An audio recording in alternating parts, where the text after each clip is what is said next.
बड़ा कंटेनर है तो हमारी तीनों मोमबत्ती क्या होगी, ज्यादा देर तक जलेगी ना।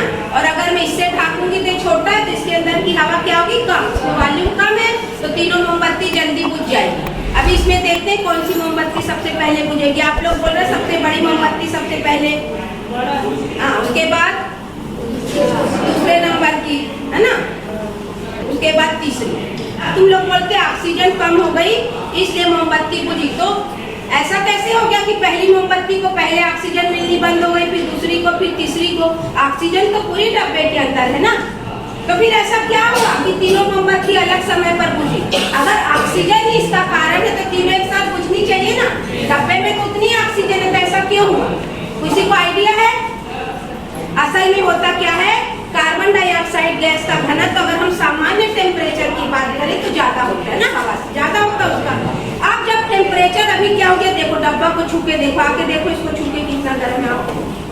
इतनी तीन मोमबत्ती में ही ये डब्बा छू कितना गर्म हो गया, टेम्परेचर में परिवर्तन आया नहीं, गर्म हो गया है ना। अब ये गर्म होने से क्या हुआ, कार्बन डाइऑक्साइड का घनत्व क्या हो गया, कम हो गया।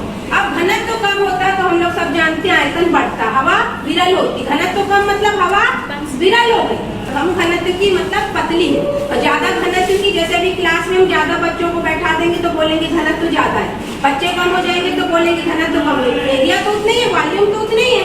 तो हवा टेम्परेचर बढ़ने से CO2 का घनत्व क्या हो गया, कम हो गया। कम होने से क्या होगा, ऊपर चढ़ेगी। क्या होगा, CO2 ऊपर चढ़ेगी, ऊपर जो खाली स्थान है वहाँ पे आ जाएगी, यहाँ पे CO2 आ गई।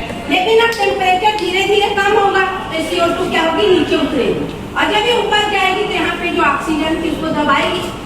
डब्बा में पहले से हवा है ना, उसको दबाएगी, कुछ मात्रा में ऑक्सीजन है अभी, तो इसको क्या करेगी, नीचे की ओर दबाएगी हवा को, तब तो ये ऊपर जाएगी। और जब ये ठंडी होगी तो ये और नीचे आएगी, तो इसको और नीचे करेगी, फिर और नीचे से ठंडी होते होते नीचे आती जाएगी। तो जैसे ही CO2, जब भी कोई चीज जलती हवा की उपस्थिति में तो CO2 बना ना, क्योंकि क्या है, पैराफिन है, मोम में जलेगा तो क्या बनेगा, CO2 बनेगा, कार्बन जल रहा है।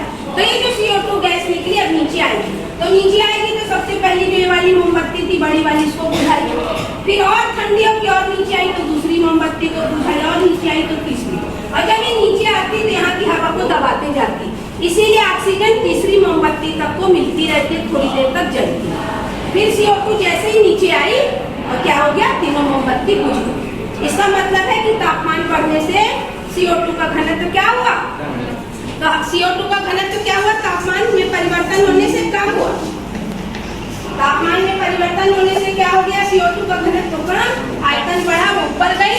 अभी तापमान कम होगा, ठंडा होगा तो क्रमशः नीचे आते जाएगी और सब मोमबत्ती को क्या करेगी, बुझाती जाएगी। समझ में आ गई चीज? तो अगर बिल्डिंग में आग लगे, इसका दैनिक जीवन में क्या अनुप्रयोग, अगर बिल्डिंग में आग लगे तो हमको कैसे बचना चाहिए? क्या होता है, जैसी आग लगती सब दौड़ने भागने लगते हैं, भागते हैं, उछलते हुए, धक्का देते आगे बढ़ते। जबकि करना क्या चाहिए, नीचे जो है CO2 अभी नहीं पहुंची, CO2 कहाँ है, ऊपर ही ऊपर है, क्योंकि आग लगती तो तापमान बढ़ता तो CO2 का घनत्व कम होता और ऊपर चली जाती।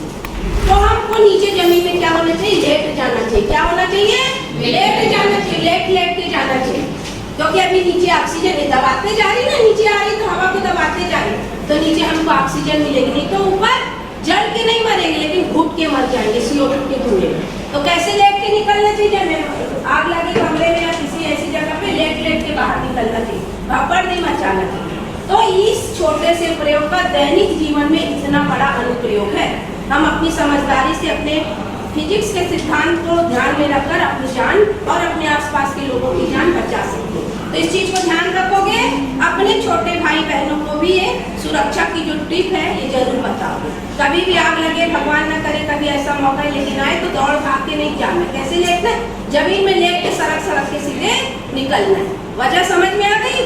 CO2 जैसे जैसे ठंडी होगी नीचे आएगी, गर्म होकर ऊपर जाती है, घनत्व कम होने से तो लेवल ऊपर ज्यादा रहता है। हमारी हाइट तक अगर CO2 हम लेट जाएंगे तो हम तक CO2 पहुंचने में समय लगेगा, और जब ये नीचे आती तो हवा को दबाती है ना, यहाँ की हवा को दबाती है। Thank you.